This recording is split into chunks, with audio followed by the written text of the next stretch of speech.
Olá pessoal, tudo bem? Aqui é o professor Tiago.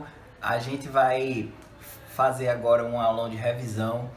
Nesse vídeo eu vou falar sobre estatística inferencial, que é um assunto que muita gente tem medo, mas vocês vão ver que em questões de concurso, em provas do CESP, tribunais de contas, é a aplicação direta da fórmula. Então o que é que você vai fazer?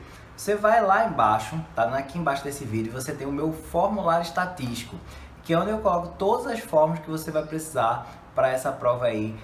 Esse vídeo foi feito para a prova do Tribunal de Contas de Pernambuco, tá? Mas se por acaso você estiver vendo depois dessa prova, esse vídeo também vai servir para você, se você estiver aprendendo estatística inferencial, beleza? Então vai lá embaixo, baixa o meu formulário estatístico, com todas as formas que você precisa dessa matéria de estatística inferencial, e aí você vai conseguir acompanhando essa aula, tudo bem? Só para dar um aviso aqui para vocês, né, que meu cachorro aqui, ó, ele tá acompanhando a gente nessa filmagem. Fala aí, dá um oi pra galera, Tozinho. Tá, ele tá aqui, ó. Esse é o Tozinho. Então, se por acaso ele começar a latir no meio do vídeo, você já sabe que é ele. Tudo bem, pessoal? Bom, mas então é isso. Vamos lá começar nossas questões? Mas antes, né, pessoal, não se esquece de se inscrever aqui no meu canal no YouTube para você receber dicas, tá? Me segue lá no Instagram, @thiagofernando.pe. E eu vou ficar aí passando sempre dicas para você de todas as partes da matemática para concursos.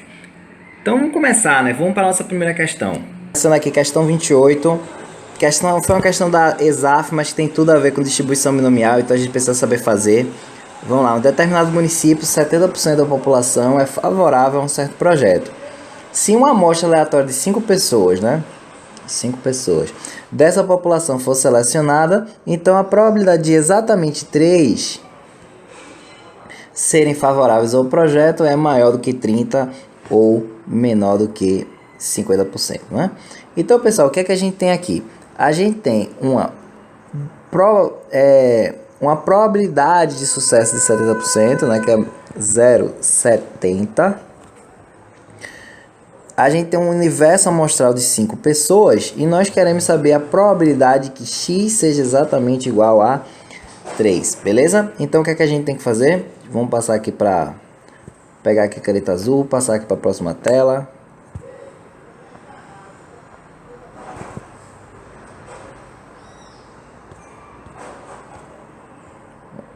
Agora sim. Então vamos lá. O que é que a gente tem que fazer isso aqui em 3 partes, tá, pessoal? Primeira parte, a gente tem que escolher 3 em 5. E escolher 3 em 5 é combinação de 5, 3 a 3, tá? Um número binomial. E isso aqui é o seguinte, ó. 5 fatorial dividido pelo 3 fatorial vezes 5 menos 3, que dá 2 fatorial. Beleza? O 5 fatorial é isso aqui, pessoal. É 5 vezes 4 vezes 3 vezes 2 vezes 1. Tá? O 3 fatorial é 3 vezes 2 vezes 1. E o 2 fatorial é 2 vezes 1. Então aqui você já percebe, né? Que esse 3 vezes 2 vezes 1 já vai embora. E esse 4 simplifica por 2 aqui fica 5 vezes 2. Beleza? Então dá 10. Né? Eu tenho 10 formas de escolher 3 pessoas naquele grupo de 5. Aí a gente tem que estabelecer o seguinte: as 3 devem ser favoráveis. Vamos até colocar assim, ó. Eu tenho 3 favoráveis aqui, certo? E eu tenho também as outras duas que elas não são favoráveis. Vamos colocar assim de vermelho, tá? Elas não são favoráveis. Qual é a probabilidade desse camarada ser favorável? Não é 70%? Desse aqui também não é 70%? Esse também? Né? Qual é a probabilidade desse aqui não ser favorável? É 30%. E desse aqui? 30%. Beleza, pessoal?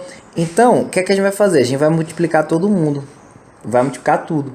Então, a probabilidade do que x seja igual a 3 vai ser esse 10 aqui, né? 10 vezes o 0,70 ao cubo vezes o 0,30 ao quadrado.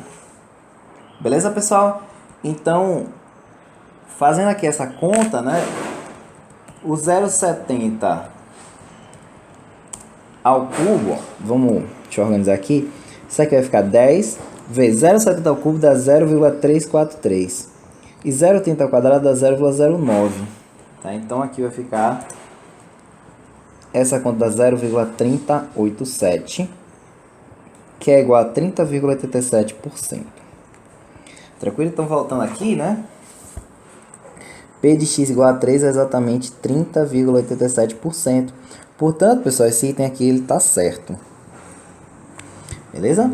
A aplicação direta aí da distribuição binomial, né? Se você usasse a formulazinha, né, da distribuição binomial, também daria certo de cara, né? Você chegaria exatamente nessa conta aqui, mas eu gosto de mostrar, né, o passo a passo de onde vem essa conta para você entender melhor, beleza? Então vamos passar aqui agora para mais uma. Questão 29. Em um levantamento feito para avaliar a adesão de empresas a determinados padrões contábeis, considerou-se essa variação qualitativa x, tal que x é igual a 1 se a empresa no levantamento seguir os padrões, ou se x é igual a 0 se a empresa não seguir os padrões, beleza? Então, pessoal, esse x aqui é uma variável que de Bernoulli, né? Esse x é uma variável de Bernoulli. Por quê? Porque ele só pode assumir dois valores, 0 ou 1. Considerando que a média amostral da variável x seja igual a 0,8, pessoal, para a distribuição de Bernoulli, a média amostral é exatamente igual, né, a P, que é no caso 0,8. Beleza. E que a amostra consiste de 17 empresas. É correto afirmar que a variância amostral de x, né, variância amostral, vamos pegar aqui, né, a variância amostral de x é tal que 0,15 menor ou igual a S menor ou igual a 0,18, né, pessoal? Então o que acontece é o seguinte, ó, a variância amostral, tá, para distribuição aí de Bernoulli vai ser o que? Você vai pegar P que multiplica 1 menos P, beleza? Essa aí é a expressão da distribuição da variância para distribuição de Bernoulli. Então isso fica 0,8 vezes 0,2, que é igual a 0,16. Portanto, essa afirmativa está certa. Mas então, pessoal, por que ele deu, né, esse 17 empresas aqui? Para tentar ali confundir.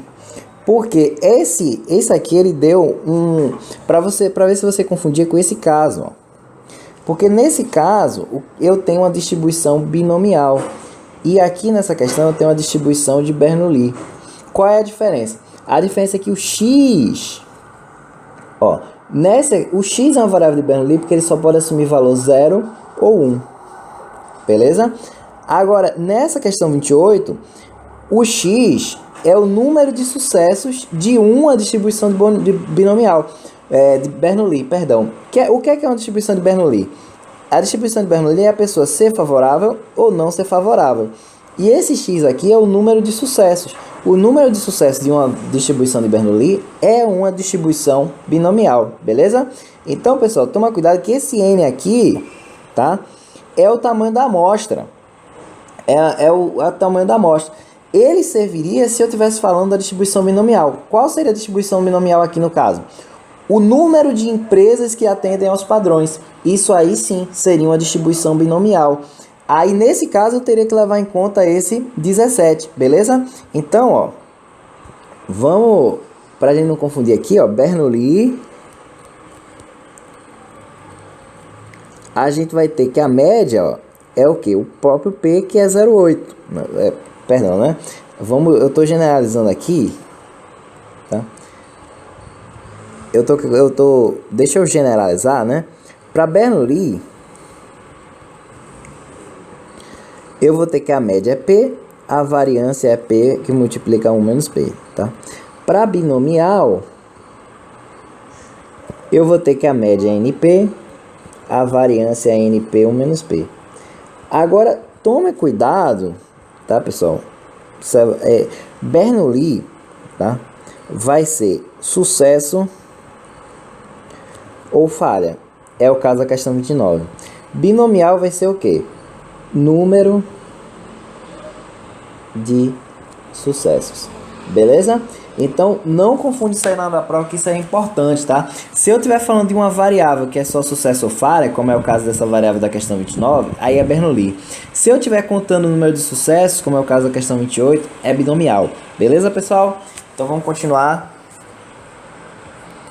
Questão agora do TCU 2008. Uma agência de desenvolvimento urbano divulgou os dados apresentados na tabela a seguir acerca dos números de imóveis ofertados e vendidos em um determinado município nos anos de 2005 a 2007, perdão. Considere que cada imóvel ofertado em um determinado ano seja classificado como vendido ou não vendido. E ao imóvel classificado como vendido tem o valor Z igual a 1 e ao não vendido Z igual a 0. Então, pessoal, esse Z é de Bernoulli, né? Por quê? Porque ele só pode assumir dois valores, vendido ou não vendido, beleza?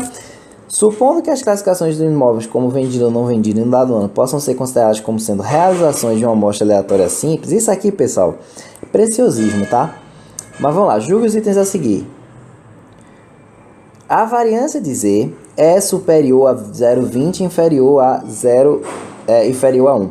Bom, aqui faltou dizer em que ano ele está considerando, né? Faltou dizer se é em 2005, 2006, 2007. Mas então vamos fazer o seguinte. Vamos pegar aqui o Z. Tá? Vamos pegar aqui o Z. Na verdade a gente vai pegar a média do Z, tá? A média do Z. Beleza? Vamos pegar aqui em cada ano. Que é aqui no caso o seguinte. Para vendido eu só tenho 100. Num total de 1.500. Então, a média do Z aqui nesse caso vai ser 1 sobre 15. Beleza? Bom, então como é que a gente calcula a variância de Z em 2005?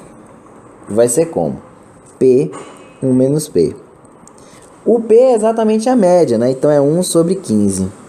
Vezes 1 menos P, que vai dar 1 menos 1 sobre 15. Então, isso aqui vai dar como? 1 sobre 15, que multiplica 14 sobre 15, que vai dar 14 sobre 225. Beleza, pessoal? Então, calculando, tá? Isso aqui vai dar 0,062. Beleza? Portanto, esse item aqui está errado, né? Errado porque isso aqui é menor do que 0,20. Continuar aqui. Mais uma questão. O coeficiente de variação de Z em 2005 é maior do que o coeficiente de variação de Z em 2007, né? Então, vamos lembrar que o coeficiente de variação é desvio padrão sobre a média. Beleza? Beleza, né, pessoal? Bom, deixa eu pegar aqui, né? Eu acabei usando esse espaço, mas vamos botar aqui de lado a média de Z, tá? Em 2005, a gente já viu que é 1 sobre 15. Em 2007 vai ser quanto? Ó? Eu tenho 700 vendidos, Z igual a 1, e 2.000 ofertados. Fica 700 sobre 2.000, que vai dar 7 sobre 20. Beleza? Então, vamos lá. Em 2005, a gente tem a média de Z é igual a 1 sobre 15. E a gente já viu que o desvio padrão é 0,062, né? Na verdade, vamos colocar assim, 14 sobre 225, beleza? Então, quem é o coeficiente de variação? Desvio padrão sobre a média. Vai dar o quê? 14 sobre 225 dividido por 1 sobre 15. Eu pego a primeira, né? E multiplico pelo inverso da segunda. Simplificando aqui, você vai chegar que o coeficiente de variação em 2005 é 14 sobre 15. Beleza, vamos ver agora em 2007. Em 2007 a média é quanto? 7 sobre 20, né? Vamos ver aqui. A gente já viu que é 7 sobre 20.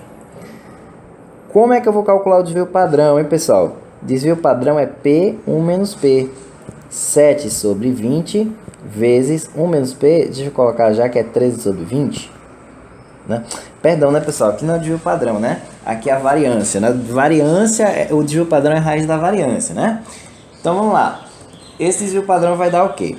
Desvio padrão vai dar 91 dividido por 400. Beleza? Fazendo essa conta aqui, tá? O desvio padrão vai dar raiz de 0,2275. E isso aqui vai dar aproximadamente 0,4. 0,48. Beleza. Então agora quem é o coeficiente de variação em 2007? Vai ser o desvio padrão sobre a média. 0,48 dividido por 7 sobre 20. Vai ficar o quê? 0,48 vezes 20 dividido por 7. Então, pessoal, isso aqui vai dar 1,36. Percebe o seguinte, que o coeficiente de variação de 2007, né, é maior do que o coeficiente de variação de 2005, porque o coeficiente de variação de 2005 deu 14 sobre 15. Então, pessoal, quando ele diz que 2005 é maior, né, ele está errado, né? Beleza? Está errado aqui esse item, porque o 2007 é maior. Então vamos lá, vamos passar para mais uma questão. Questão agora do TRE-PE 2017. Considerando que a tabela precedente de contingência 2x2 apresenta os resultados de um estudo de caso, do tipo caso controle sobre tabagismo, como fator de risco à ocorrência de câncer de pulmão. Assinale a opção que indica o valor do odds ratio à área correspondente. Então vamos lá. A gente tem aqui os fumantes, né? Os dados sobre os fumantes e dados sobre os não fumantes. Beleza? O que é o odds ratio, pessoal? Vamos fazer o seguinte, tá? A gente vai pegar essa tabela e vai calcular a probabilidade da pessoa ter um caso de câncer de pulmão sendo fumante ou não fumante, beleza? Então, vamos converter isso aqui em uma tabela de probabilidade para fumante e para não fumante. Câncer e aqui o controle. Qual é a probabilidade da pessoa ter câncer se ela for fumante? Ó, 1.400 dividido pelo total, beleza? 1.400 dividido por 2.400. Simplificando aqui, isso aqui vai ficar 7 sobre 12. E o controle, né, seria o quê? 1.000, tá? Dividido por 2.400. 1.000. Isso aqui dá 5 sobre 12. Agora, quem não é fumante? 50 sobre o total, 550, beleza? Para quem não é fumante, a probabilidade de ter câncer é essa aqui, que dá 1 sobre 11. E os controles seriam o quê? 500, né? Sobre 550, que vai dar 10 sobre 11. Então, deixa eu converter aqui essa tabela, ó. Câncer e o controle. O fumante e o não fumante. A probabilidade de um fumante ter câncer é de 7 sobre 12. E dele ser um controle, né, ou seja, não ter câncer, é 5 sobre 12. A probabilidade de um não fumante ter câncer é 1 sobre 11. E a probabilidade dele não ter é de 10 sobre 11. Então, o que é que você percebe? Que eu saber se uma pessoa é fumante realmente influencia bastante a probabilidade dela ter câncer, né? Porque passa de 1 para 1 sobre 11 para 7 sobre 12, aumenta bastante. O que é o tal do odds ratio? O odds ratio é a razão de chances, né? Então, eu vou pegar a razão de probabilidade de câncer quando a pessoa é fumante, que seria aqui o 7 sobre 12, dividido pelo 5 sobre 12, né? Beleza? Eu tô pegando essa razão aqui de probabilidades. A razão entre ele ter câncer e ele não ter, no caso de fumante. E agora eu vou dividir por essa mesma razão, só que quando ele é não fumante, que dá 1 sobre 11 dividido por 10 sobre 11. Beleza, pessoal? Então, ó, esse 12 já corta, esse 11 já corta. Eu pego a primeira, 7 quintos, multiplico pelo inverso da segunda, 10 sobre 1. Aqui você já vê que vai ficar 7 vezes 2, que é 14. Portanto, o gabarito aqui é letra E. Certo, pessoal? Então, isso aqui é o odds ratio, tá? O odds ratio é uma variável bem importante, a gente precisa estar de olho nela. Continuar aqui, passar por mais uma questão. Suponha que elas... Agora vamos falar de distribuição normal, tá, pessoal? Suponha que as larguras dos polegares humanos sigam uma distribuição normal, com média igual a 2 cm e variância V maior que 0. Nesse caso, se a probabilidade de se observar um polegar com mais de 2,54, né, então eu quero a probabilidade que o polegar seja maior do que 2,54. tá? E isso é igual a 0,025. Então eu quero saber quem é a variância, beleza? Deixa eu ver se foi dado aqui o... então desculpa aqui, deixa eu apagar, tá? Porque foi dado aqui também, né? Essa probabilidade aqui da distribuição normal, beleza? Mas então, vamos entender aqui de novo a questão, né? Ele quer que a probabilidade de que um polegar seja maior do que 2,54 seja igual a 0,025. Pessoal, toda a questão de distribuição normal, o que é que você tem que fazer? Você tem que pegar a variável normal padrão, que ela é a sua variável menos a média dividido pelo desvio padrão, beleza? Então é isso. Eu quero o seguinte, eu quero saber qual é o z que corresponde a x igual a 2,54, menos a média que é 2, né? Tá aqui, a média é 2. Dividido pela variância, que é pelo desvio padrão, que é o que eu quero saber, né? Ele diz assim, né? Ele quer saber ele diz que o V é a variância, né? Então eu quero saber quem é esse desvio padrão. E a gente sabe, né, que a variância é o desvio padrão ao quadrado. Então vamos deixar aqui, né? Deixa eu só lembrar que V é sigma ao quadrado. Tranquilo, né? Então isso aqui é o nosso Z, 0,54 sobre sigma. Só que aí você percebe o seguinte, deixa eu pegar aqui. O problema de eu que P de Z menor do que 1,96, né, é 0,975.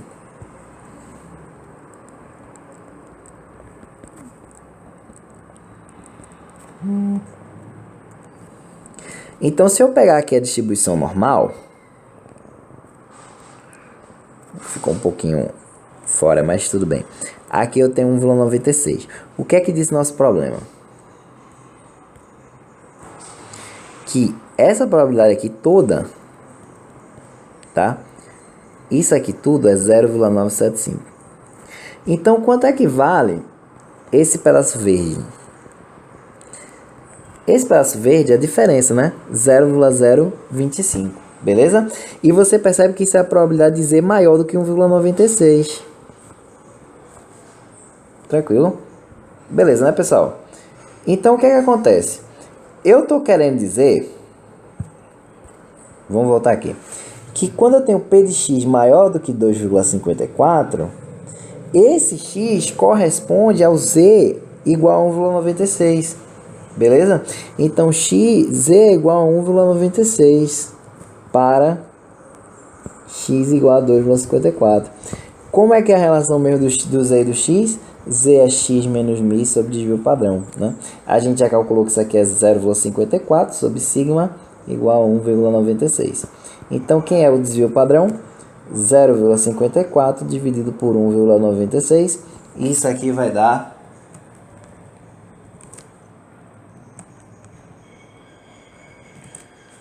0,276. Tudo bem? A variância é o desvio padrão ao quadrado, né? Desvio padrão ao quadrado, então aqui vai dar 0,076 aproximadamente. Beleza, pessoal? Portanto, aqui voltando, né? Esse item, né, ele diz que a variância será inferior, né? Tá certo, né? Porque a variância é inferior a 0,85. Beleza, pessoal? Continuar aqui. Se x for uma variável aleatória normal com média 0 e variância 0,4, beleza? E P de x menor que x representa a função distribuidária acumulada, né? Acumulada, pessoal, é exatamente isso aqui, tá? Quer dizer que toda essa área dá exatamente 0,975. Ou seja, é o que a gente está acostumado, né? É o que a gente mais usa. Aí ele diz item 33. A razão x menos 0,8 sobre 0,4 é uma variável aleatória normal padrão. Toma cuidado com esse item, pessoal, porque a normalização é assim, ó. Z igual a x menos a média dividido pelo desvio padrão. X menos a média, 0,8, dividido pelo desvio padrão, que é a raiz quadrada da variância. Beleza? Então, isso aqui é normal padrão. Portanto, esse item ele está errado. Porque a normal padrão tem que tirar aqui uma raiz quadrada, beleza? Porque ele deu a variância, né? Ele não deu o desvio padrão. Vou passar aqui para mais uma questão. O coeficiente de variação de x será inferior a 0,4. Pessoal, o que é coeficiente de variação? Desvio padrão sobre a média. O desvio padrão é quanto? A raiz quadrada da variância, que é 0,4. Quanto é a média? 0,8. Né? Então, aqui, a raiz quadrada de 0,4 vai dar aproximadamente 0,63 dividido por 0,8. Isso aqui vai dar 0,79. Portanto, isso aqui, pessoal, tá errado também, né? Tá errado também. Cuidado, né? Cuidado com esse item. Vou passar aqui pro próximo. A moda de x será inferior a 0,6. Pessoal, questão legal, né? Quando eu tenho a distribuição normal... Quando eu tenho a distribuição normal... Deixa eu colocar... Vou colocar aqui um normal padrão só de exemplo, tá? Quando eu tenho a distribuição normal, a moda é igual à média, é igual à mediana. Beleza? Então, na distribuição normal, a moda será exatamente igual a 0,8. Portanto, esse item aqui está errado, né? Lembra disso, tá, pessoal? Na distribuição normal,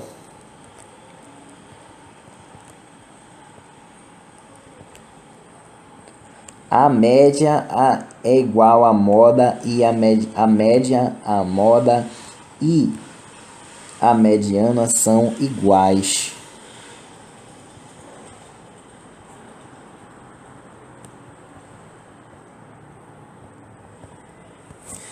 Tranquilo, né? Vamos passar para mais um. 36. P de x igual a 0,8 é igual a P de x igual a 1. E esse item causa muita estranheza para o pessoal, porque é o seguinte. Eu vou desenhar agora o x mesmo, né? Que ele disse que tem a média 0,8. Então, vamos colocar aqui 0,8, tá? Só para você não confundir, tá, pessoal? Aqui eu estou desenhando, ó, um z, tá? O z seria normal padrão. Aqui eu estou desenhando o x, tá? Então, o x tem média 0,8. E esse item causa muita estranheza, né, pessoal? Por quê? Seria normal, seria algo desse gênero.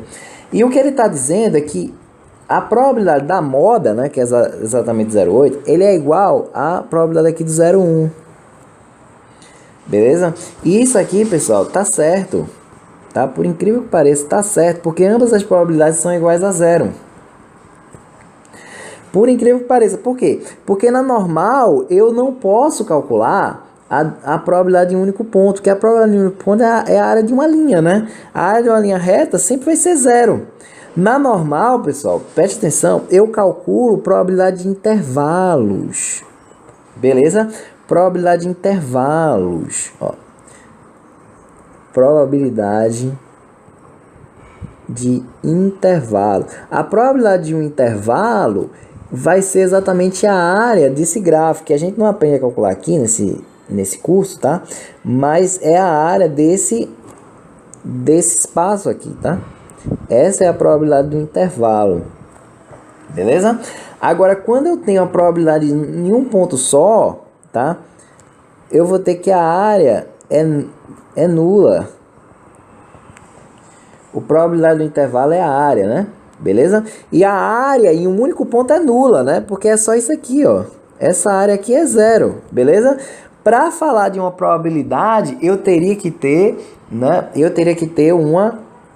Um intervalo, tudo bem? Então aqui tá certo, né? Porque ambas as probabilidades, a probabilidade de qualquer ponto na normal vai ser sempre igual a 0. Eu só falo de probabilidade de um intervalo, beleza? Então esse item confunde bastante, mas ele tá certo.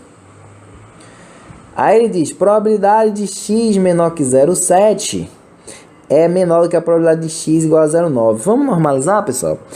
Z, x menos a média dividido pelo desvio padrão, né? X é 0,7 menos a média 0,8 dividido pelo desvio padrão vai dar menos 0,1 sobre sigma. Beleza, né? Bom, eu não preciso calcular o sigma não, tá? É raiz de 0,4, tudo bem, mas Vamos deixar assim só para você ver que isso é suficiente, tá? 0,9, agora eu vou fazer o desse lado, tá? 0,9 menos 0,8 dividido pelo sigma, né? O sigma vai ficar 0,1 dividido pelo sigma, beleza? Que é raiz de 0,4, né? Mas enfim. Pessoal, sobre a normal, presta atenção no seguinte. Aqui eu vou desenhar a normal padrão, tá? O que ele está dizendo é o seguinte. Eu tenho aqui, ó, 0,1 sobre sigma, 0,1 sobre sigma, beleza? E o que ele está dizendo, ó, ele quer comparar essa área, tá? Que é exatamente esse pedaço, com essa área,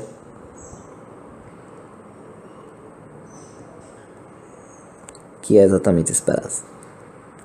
E ele diz que é menor, mas só que você tem que lembrar o seguinte, que a normal ela é simétrica. Então isso aqui, ó, são exatamente iguais, porque a normal é simétrica.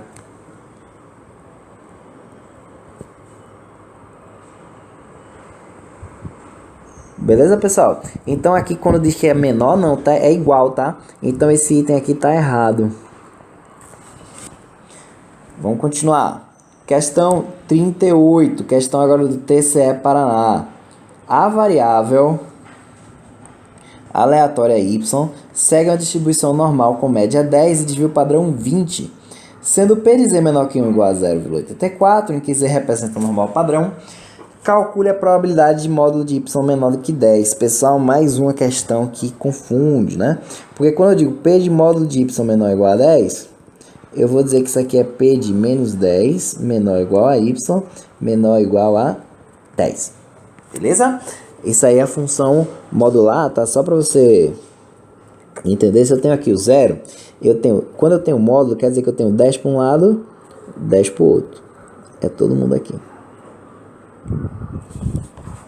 Beleza, né? Aí então o que é que a gente vai fazer? É o seguinte, a gente vai pegar o z, né? Vamos pegar assim, para y igual a menos 10. Vamos pegar o z. Quem é o z?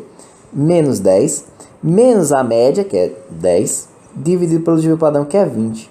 Então aqui vai ficar menos 1. E para y igual a mais 10, vou pegar o z, que é 10 menos 10 sobre 20. Isso aqui dá 0. Beleza? Então isso aqui é a probabilidade de menos 1 menor ou igual a z menor ou igual a 0. Ficou um 2 aqui. Menor ou igual a z menor ou igual a 0. Beleza, pessoal? Então, deixa eu passar aqui, ó. Ele deu que P de z menor que 1 é 0,84. Então vamos desenhar normal. Ele deu isso aqui, ó. Foi dado pra gente, né? Vamos colocar assim.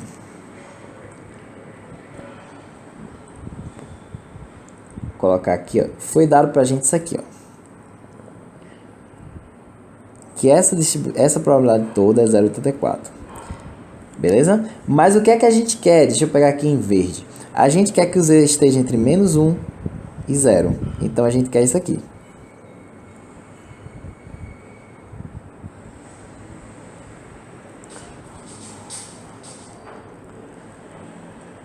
Tá aqui pintado de verde. Beleza, né, pessoal? Como é que a gente vai descobrir isso? Como é que a gente vai descobrir essa área? Ó, quanto vai ser essa área de K? Essa área de K, ó, se tudo isso aqui, do 1 até o infinito do lado esquerdo, é 0,84, daqui para cá tem que ser 1 menos 0,84, né? Porque a área da normal inteira tem que ser 1. Então isso aqui é 0,16. Mas só que agora, por simetria, esse pedaço de K é 0,16. Tudo bem? Só que é o seguinte... Vamos pegar aqui de preto. A normal é simétrica. Então, daqui para cá é 0,50. Daqui para cá é 0,50 também. Então, pessoal, esse pedacinho verde, né? Ele vai ser, ó, a probabilidade de z ficar entre menos 1, né? Probabilidade de z estar entre menos 1 e 0 é a área verde, né? É 0,50 menos 0,16, né? Porque esse pedacinho 0,16 não interessa. Deixa eu só pintar aqui, né? Para você ver que realmente esse pedaço não interessa, né? Esse pedaço é 0,16 porque ele é igual a esse daqui, porque é a normal, ó. A normal é simétrica. Então, essa parte final tem que ser igual a essa parte inicial. Beleza? Então, ó, essa conta dá 0,34. Vamos ver lá na nossa resposta. Letra D, 0,34. Tudo bem? Então, vamos passar para mais uma questão. Vamos falar agora da aproximação da binomial pela normal, né? Como é que é isso? Vamos ver aqui essa questão. A probabilidade de um tribunal de contas aprovar as contas de um gestor público com ressalvas é de 80%, né? Então aqui eu tenho uma probabilidade. Mas aí eu dou uma amostra de 64 gestores, então eu tenho aqui um N. Qual é a probabilidade de que mais de 48 gestores, ou seja, eu quero o número de sucessos. Eu quero saber qual a probabilidade de que mais de 48 gestores tenham as suas contas aprovadas com ressalvas. Eu quero P de X maior do que 0, maior do que 48. E o que acontece é o seguinte, pessoal. Nessa questão, você poderia calcular a probabilidade de que X 49, de que X igual a 50, 51, mas isso ia dar muito trabalho. Então, o que é que você vai fazer? Você vai pegar o Z, beleza? Igual a X menos a média dividido pelo desvio padrão. Tranquilo? Como é que a gente calcula? Ó, o Z vai ser X menos a média dividido pelo desvio padrão. Como é que a gente calcula a média de uma binomial? NP. Quem é N? 64. Quem é a probabilidade de ser julgado com ressalva? 0,8. Então, essa média é 51,2. Quem é o desvio padrão? Vamos colocar assim a variância NP 1 menos P. Então dá 64 vezes 0,80 vezes 0,20. Isso aqui dá 10,24. Que se você tirar a raiz quadrada vai dar 3,2. Tranquilo, pessoal? Então o Z vai ser o X, que é 48, menos a média, 51,2, dividido pelo desvio padrão, que é 3,2. Então, vai dar menos 3,2 sobre 3,2, que é igual a menos 1. E aí, vamos ver o que foi dado, né? Eu quero saber o P de X maior do que 48. E a mesma coisa de P de Z maior do que menos 1. Bom, então, vamos lá, né? Ele deu isso aqui, P de Z. Vamos desenhar aqui mesmo.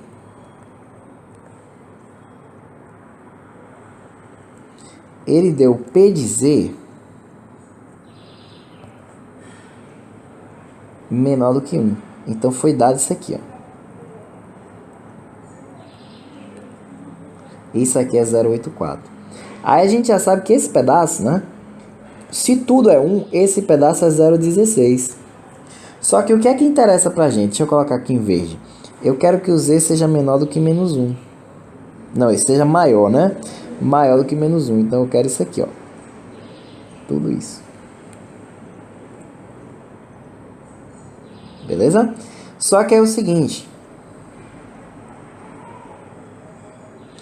Vamos pegar quem é essa área em laranja.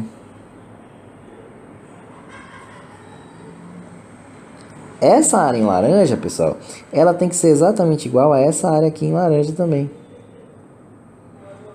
Só que essa área em laranja a gente já calculou que é 0,16. Portanto, se eu pegar aqui o que está em verde, né?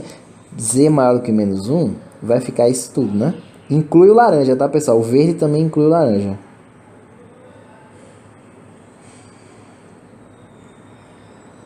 Beleza? O P de... Vamos colocar aqui, para marcar aqui. Eu quero tudo isso. Então, se esse pedacinho é 0,16, tudo isso é 0,84. Que é a nossa resposta. Beleza? Vamos passar aqui para mais uma questão. Questão agora do TCU 2008. Uma agência de desenvolvimento urbano dividiu os dados apresentados na tabela a seguir acerca do número de imóveis ofertados e vendidos em determinado município. Tá? Aquela mesma tabela, mesma questão. Vamos ver. Considerando que em 2008 sejam ofertados 2.500 imóveis, e dos quais Y sejam vendidos nesse mesmo ano, nesse caso, se a probabilidade de imóvel ser vendido em 2008 foi igual a 0,4, então e Y seguir uma distribuição binomial, né? Então a probabilidade de se observar o evento Y maior do que 1.000 será inferior a 0,41. Então vamos lá, pessoal. Quem é a média da distribuição binomial? NP. A média é 2.500 vezes 0,4, que vai dar exatamente igual a 1.000. Eu nem preciso calcular o desvio padrão, porque aqui eu vou fazer o seguinte, eu vou fazer aquela aproximação para o Z, né? X menos a média sobre o desvio padrão. Isso aqui vai dar 1.000 menos 1.000 sobre o desvio padrão, que é 0. Então, a probabilidade de Y ser maior do que 1.000 imóveis é igual à probabilidade do Z ser maior que 0. Isso aqui, pessoal, a gente não precisa nem calcular, né? Na verdade, eu já mostrei isso para vocês. Se eu tiver aqui uma distribuição normal, eu vou ter o quê? Eu vou ter 50% do lado de cá. E eu vou ter 50% para o outro lado. Beleza? Então, ó, a probabilidade que me interessa, P dizer maior que 0, é igual a 50%. Portanto, está errado, né? Ela não é inferior. Ela é maior do que 0,41. Tranquilo? Nesse caso, não precisa nem calcular. Só você conhecer a aproximação de distribuição binomial, a aproximação binomial normal, perdão, você já obtinha, né? Já obteria aqui o 0,50. Beleza? Então, vamos mais uma questão. Para essa amostra, o valor esperado da média é igual à média populacional. Pessoal, isso aqui, ó, é o teorema do limite central. Tá? Isso aqui tá perfeito. É exatamente isso. O valor esperado da média amostral é exatamente igual à média da população. Beleza? E a gente ainda tem outro conceito importante sobre isso, que é o chamado intervalo de confiança. O que é um intervalo de confiança? O que é um intervalo de confiança? É o seguinte, eu vou ter, quando eu tenho uma amostra, eu quero estimar a média da população com base aqui na média da amostra, tranquilo? O que é que eu vou fazer? Eu vou pegar a média da amostra como centro e eu vou construir esse famoso intervalo de confiança. Beleza? Esse ponto aqui vai ser mi menos Z alfa desvio padrão sobre raiz de n. Tá? E aqui vai ser mi mais Z alfa desvio padrão sobre raiz de n, em que n é o tamanho da amostra. Beleza? Então a gente vai ter um intervalo de confiança que muitas vezes aparece assim: a média mais ou menos o Z alfa vezes o sigma sobre raiz de n. Bom, n é o tamanho da amostra, né? Vou até colocar maiúsculo aqui. N é o tamanho da amostra. Esse sigma é o desvio padrão. E esse Z alfa a gente vai ver agora, tá? Nas próximas questões a gente vai ver como é que a gente obtém o Z alfa. Vamos lá? Agora, a partir de um levantamento estatístico por amostragem aleatória simples, em que se entrevistaram 2.400 trabalhadores, então esse aqui é o tamanho da amostra. Uma segurada constatou que 60% deles, né, então aqui é a probabilidade, né, de acerto, acreditaram que poderão manter seu padrão atual de vida na aposentadoria. Considerando que P de Z menor ou igual a 3 igual a 0,99, em que Z representa a distribuição padrão, tá? Assinale a opção que corresponde ao intervalo de 99% de confiança, tá? Esse aqui é o alfa, tá, pessoal? É o grau de confiança do intervalo. Então, vamos lá. Como é que a gente vai construir, tá? Ele deu aqui, isso aqui, ó.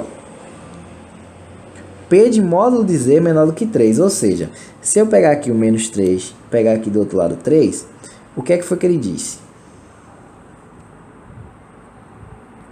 que essa área é 0,99, que é exatamente o alfa. Então, pessoal, esse 3, tá, é exatamente o Z alfa.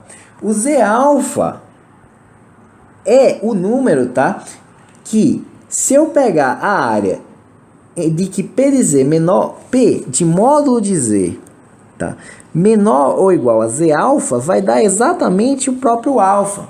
Então, se eu tenho P de módulo de Z menor ou igual a 3, ou seja, essa área entre menos 3 e 3 é exatamente o alfa, 99% no caso, então é porque esse 3 é o próprio Z alfa, tranquilo? Eu nunca vi isso acontecer, mas ele poderia dar, por exemplo, um P de Z menor do que 3, em que eu incluía tudo isso aqui. Não pode, tá, pessoal? Não pode, se aparecer isso, não pode. Tem que ser módulo, tá? Desse jeito que veio aqui no enunciado. Tem que vir aqui módulo de Z, beleza? Então, exatamente como apareceu aqui. Eu tenho que, entre menos 3 e 3, a área da normal é exatamente 0,99, que é 99%. Então, esse 3 é o Z alfa, beleza? Então, agora ficou fácil, né? Ficou fácil. Como é que eu vou calcular? Como é que eu vou construir o intervalo de confiança? O intervalo de confiança ele vai ser o mi mais ou menos Z alfa vezes o sigma sobre a raiz de n, beleza? O sigma é quanto, hein, pessoal? Ó, faltou uma coisa que eu falei, tá? Que de vez em quando o pessoal confunde, que é o seguinte: qual é a variável que eu estou interessado? A variável que eu estou interessado é se as pessoas que acreditam que podem manter o padrão de vida na aposentadoria. Isso aqui é Bernoulli. Por que é Bernoulli? Porque você pode acreditar ou não. Você pode ter um sucesso ou ter uma falha. Não confunde com a distribuição binomial, porque a distribuição binomial é o número de sucessos. E aqui eu não tenho um número de sucesso. Aqui eu tenho uma probabilidade. Beleza? Então, quando eu tenho a probabilidade, vai ficar aqui sigma ao quadrado igual a P, 1 menos P. Beleza? O P é 0,60, 1 menos P é 0,40. Então, isso aqui dá 0,24. Beleza, né, pessoal? Então, o intervalo de confiança vai ficar como? A média, 60%. Mais ou menos o Z alfa, que a gente já fica 3, vezes o sigma, que é a raiz do desvio padrão. Raiz da variância, né? Raiz de 0,24. Dividido pela raiz de n, que é a raiz de 2.400. Beleza? Então, vai ficar 60%, mais ou menos 3 vezes. Pessoal, isso aqui, ó, vai ficar raiz quadrada, tá? De 1 sobre 10.000. Se você fizer essa conta aqui. Então, vai ficar 60%, mais ou menos 3 vezes 1 sobre 100. Né? Tirando a raiz quadrada aqui. Então, vai ficar 60%, mais ou menos 3%.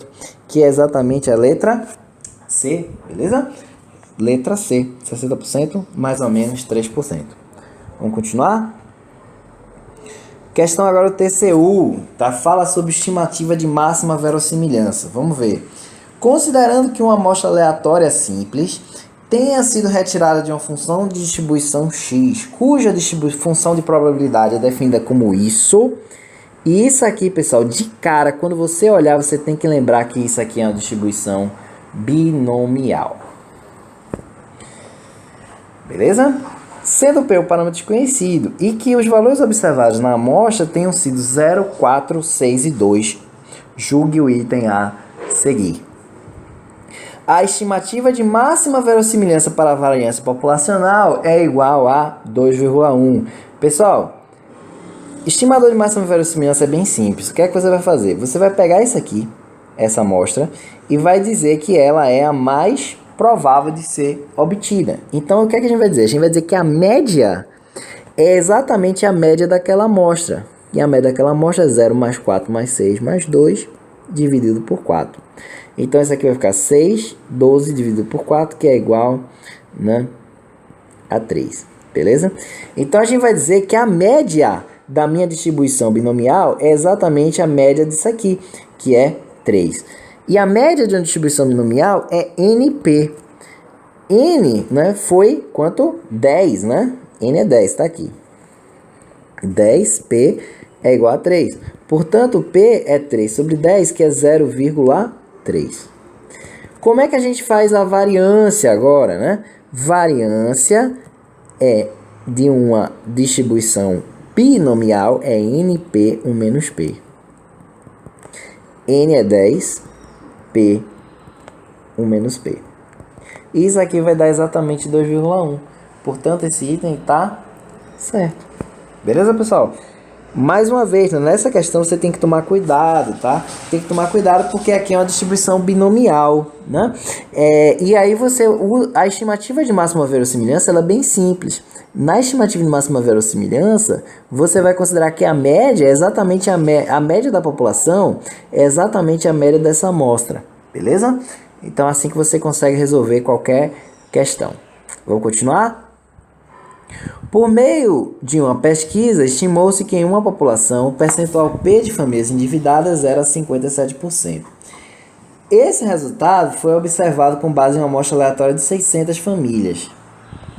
Nessa situação, questão aqui de teste de hipótese, tá? Muita gente tem medo desse assunto, mas você vai ver que é um assunto bem mais tranquilo do que ele parece.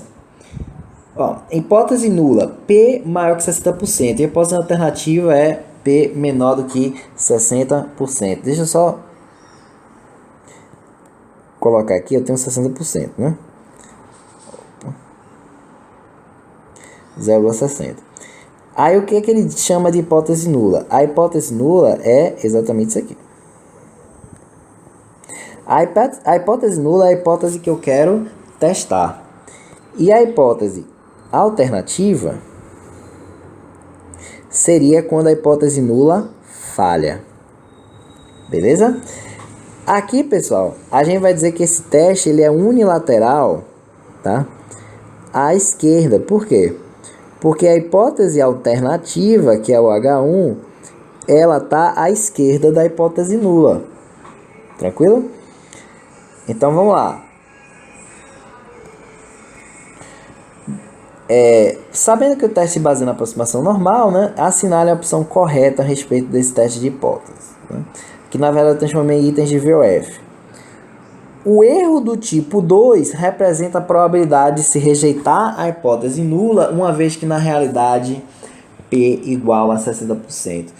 Bom, pessoal, essa afirmativa aqui tem vários erros, tá? Primeira coisa que você precisa saber. Uma dica que eu dou para os meus alunos é o seguinte: o que é que vai ser a potência de um teste? A potência de um teste, o teste serve para detectar erros, né? Então a potência de um teste é a probabilidade de rejeitar a hipótese nula quando ela é falsa. Então, a potência, né, o π, ele vai ser detectar um erro. Tá? É para isso que serve o teste. Então, eu vou rejeitar a hipótese nula quando ela é falsa. Aí eu estou detectando um erro. Beleza? E você vai lembrar do π igual a 1 menos beta. Então, o beta, ele é associado ao erro do tipo... eu tenho o alfa e o beta. O alfa é tipo 1, o beta é tipo 2. Então, o beta vai ser o erro do tipo 2. Qual vai ser o erro do tipo 2? Vamos lá. O π é a probabilidade de rejeitar a hipótese nula quando ela é falsa. Então, se a hipótese nula for falsa, eu posso aceitar ou eu posso rejeitar. Se eu estou rejeitando, é a potência. Se eu estou aceitando, eu cometo um erro. Agora, que tipo de erro é esse? É o erro do tipo 1 ou é o tipo 2? Um π é igual a 1 menos beta. Então, se ela é falsa, eu posso rejeitar, é o π. Se eu aceito, eu estou cometendo o erro do tipo 2, que é beta. De modo aqui, né, que vai dar exatamente π mais beta igual a 1, beleza? Então, o erro do tipo 2 é a probabilidade de aceitar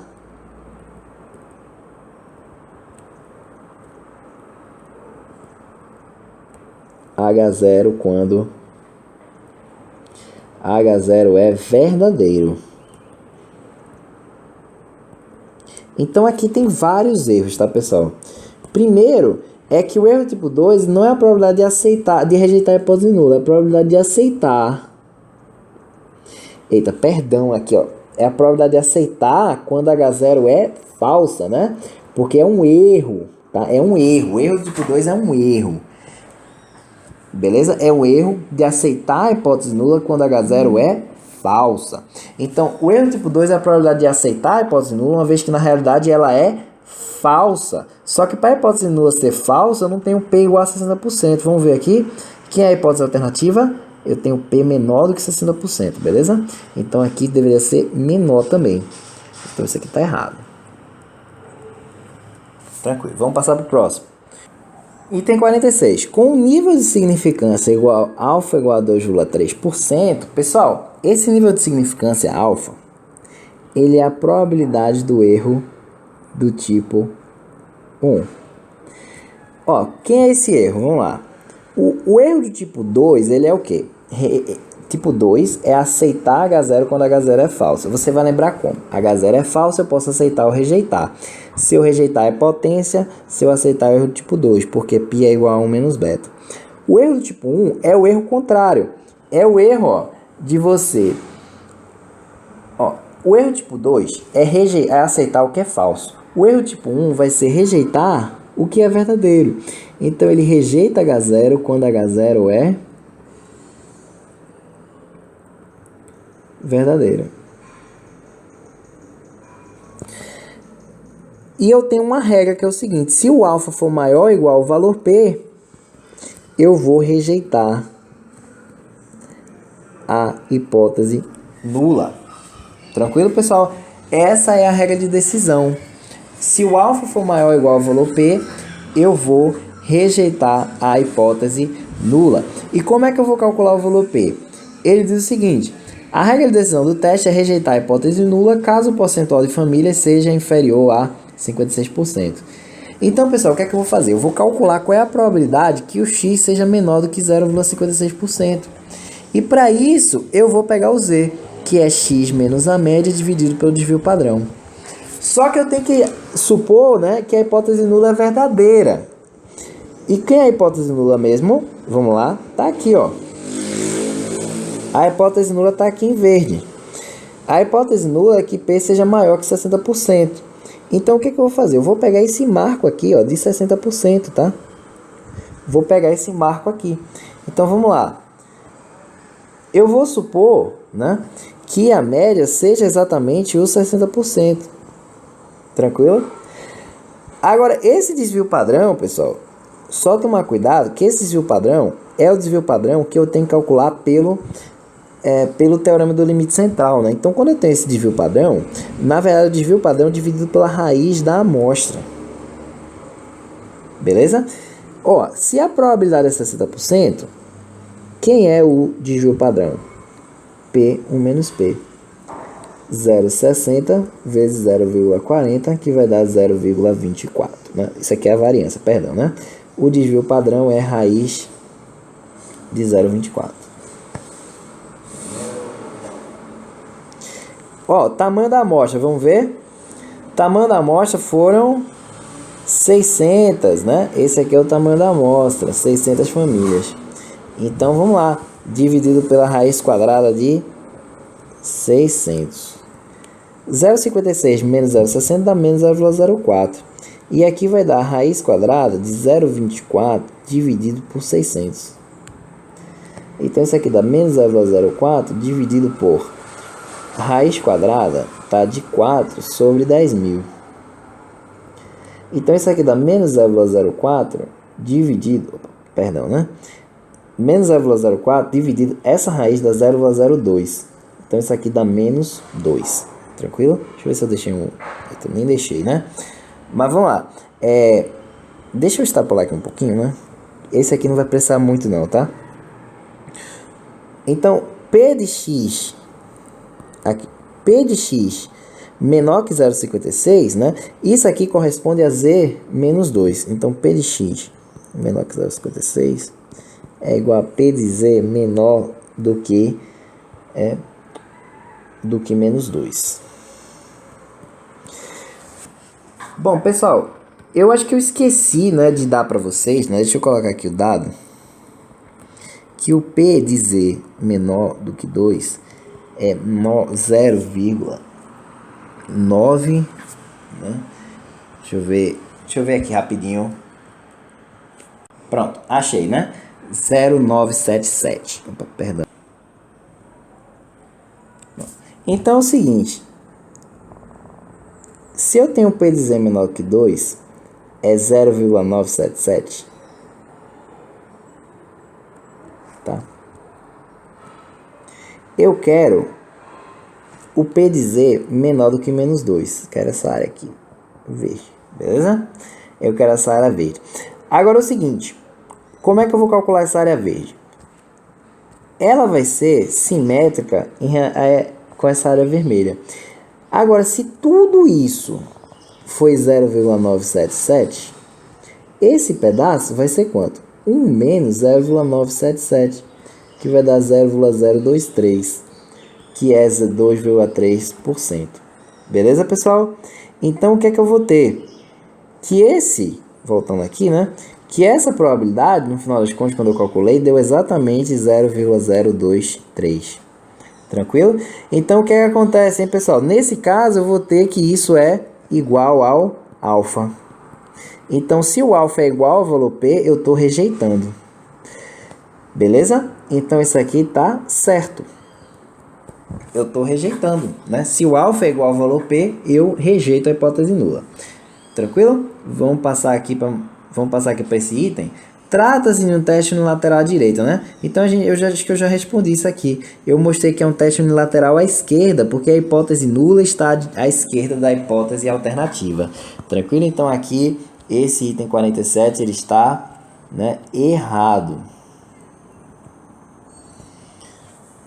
Passar para mais uma. Agora a questão de regressão linear, tá, pessoal? Muita gente tem medo desse assunto, mas você vai ver que é só aplicação de fórmula. Vamos lá.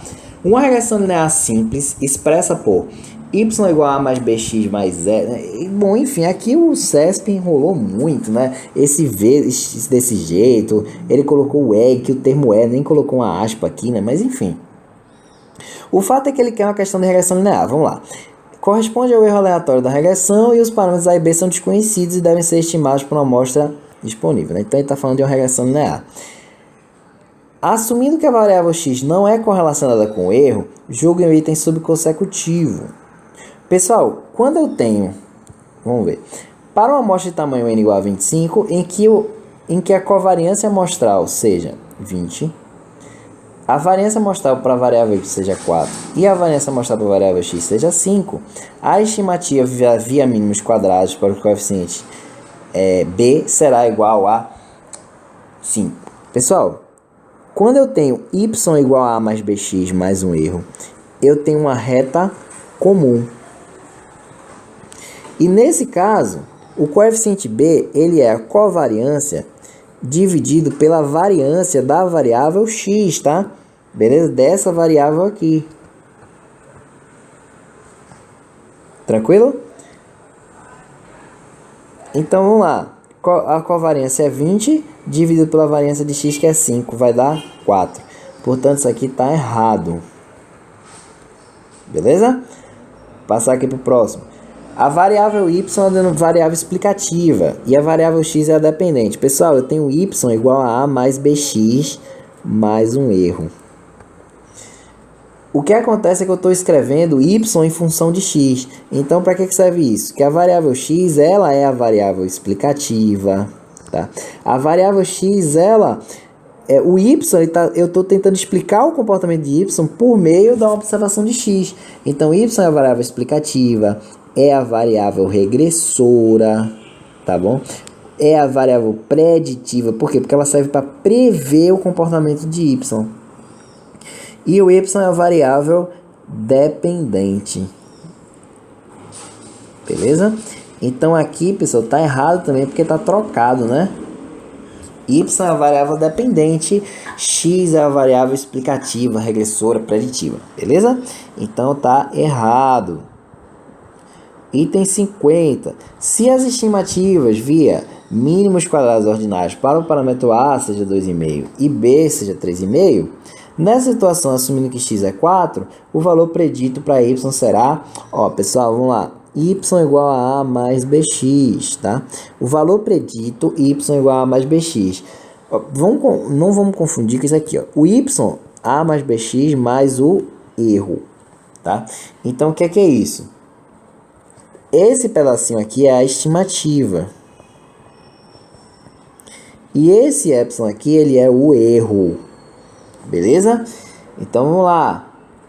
Y igual a A mais BX. Quem é o A? 2,5. Mais B, 3,5 vezes 4. 2,5 mais 14, que dá 16,5. Portanto, isso aqui tá certo, né, pessoal? Esse item, né? Só achei estranho porque ele pediu para você calcular o A e o B antes, mas agora ele não usou, ele deu outros valores, né? Mas de qualquer maneira, se a questão deu, você não vai brigar com ela, certo? Então você vai marcar a resposta correta nesse caso, beleza, pessoal? Então vamos continuar. Se uma amostra de tamanho n igual a 25, o coeficiente de correlação entre as variáveis for igual a 0,8, o coeficiente de determinação da regressão linear estimada via números dos quadrados será 0,64. Pessoal, coeficiente de determinação, toma cuidado, isso aqui é que nem desvio padrão, tá?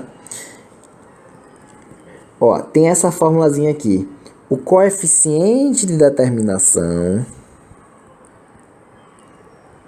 ele é igual, ele é R ao quadrado, tá? Você não tira a raiz não, ele já é R ao quadrado. Coeficiente de determinação é igual a correlação ao quadrado, beleza? Então, coeficiente de determinação é igual a correlação ao quadrado. Quanto é a correlação? 0,8 ao quadrado. E 0,8 ao quadrado dá 0,64. Portanto, isso aqui tá certo, né? Tá certo, beleza. Passar para mais um. 52. Uma agência de desenvolvimento urbano divulgou os dados na tabela a seguir acerca do número de imóveis ofertados e vendidos em determinado município. Bom, essa a gente já conhece a tabela. Aí ele quer a estimativa do A nessa reta de regressão aqui. Pessoal, y igual a x. Essa é uma reta passando pela origem. Beleza? E quando eu tenho uma reta passando pela origem, ele quer saber se esse A, né, ele é superior a 0,23 ou inferior a 0,26. Quando eu tenho uma reta passando pela origem, o A vai ser a soma dos produtos dividido pela soma dos quadrados. Soma dos produtos, quanto é que é? Vamos lá, ó. Vou pegar 1.500 vezes 100, tá? Vamos lá, 1.500 vezes 100. Mais 1.750 vezes 400. Mais 2.000 vezes 700 dividido pela soma dos quadrados da variável x, né? Então, x está aqui, ó, os ofertados. 1.500 ao quadrado, mais 1.750 ao quadrado, mais 2.000 ao quadrado, beleza? Vamos lá, vamos fazer essa conta. Tá? 1.500 vezes 100 vai dar 150.000. Mais 1.750 vezes 400, que dá 700.000. Mais 2.000 vezes 700 dá 1.400.000. Dividido por 1.500 ao quadrado dá 225, né? 2.250.000, tá? Mais 1.750 ao quadrado, que dá 3.062.500, né? Mais 2.000 ao quadrado, que dá 4 milhões. Então, isso aqui somando dá 2.250.000, tá? E aqui embaixo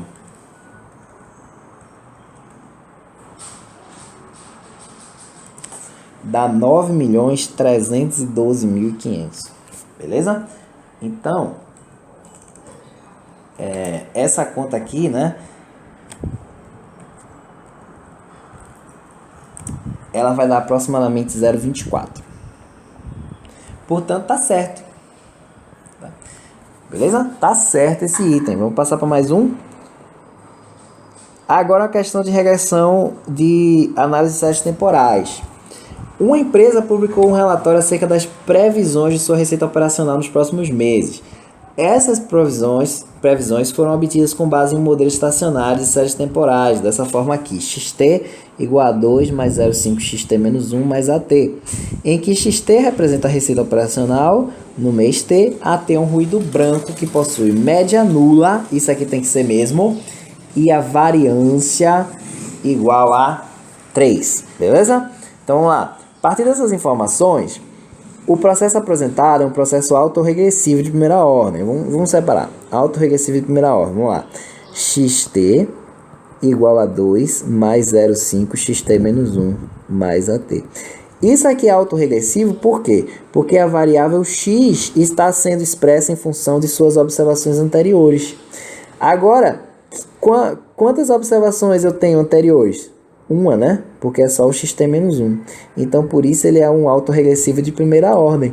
Por quê? Porque eu só tenho uma observação anterior. Então, aqui está correto, beleza?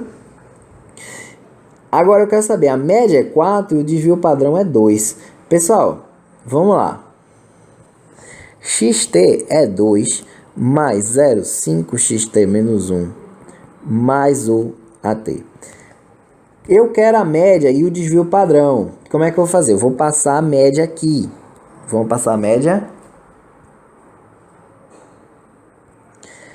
A média de xt vai ser a média do 2, né, que é próprio que é o 2, mais 0,5 vezes a média do xt menos 1,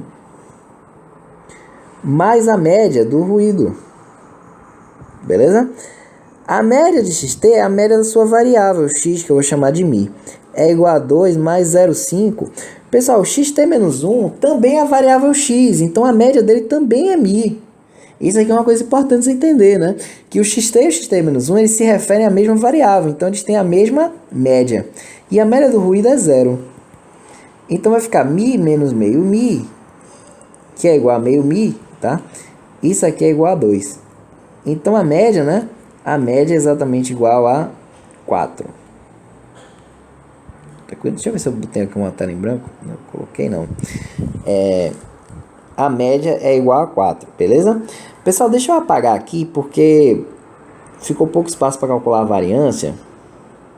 Tá? Deixa eu só mostrar aqui. 2 dividido por 0,5, tá? E isso aqui é 4. Agora deixa eu apagar aqui, né? Essa parte tá certa, né? A média tá certa. Eu vou apagar aqui porque ficou pouco espaço para calcular a variância. Então vamos lá. Vamos voltar. O xt é 0,5 xt menos 1, né? Mais 2 mais o ruído. Então agora o que eu vou fazer? Eu vou calcular a variância. Então eu vou passar aqui a variância, beleza? Vai ficar o seguinte, a variância de xt é igual, variância da soma, eu vou somar as variâncias, vai ficar a variância de 0,5 xt menos 1, mais a variância de 2 é 0, né, pessoal? Porque os 2 é um número, mais a variância do ruído. Agora é o seguinte, xt e xt menos 1 representam a mesma variável, é o x. Então a variância deles vai ser o quê? Sigma ao quadrado, beleza?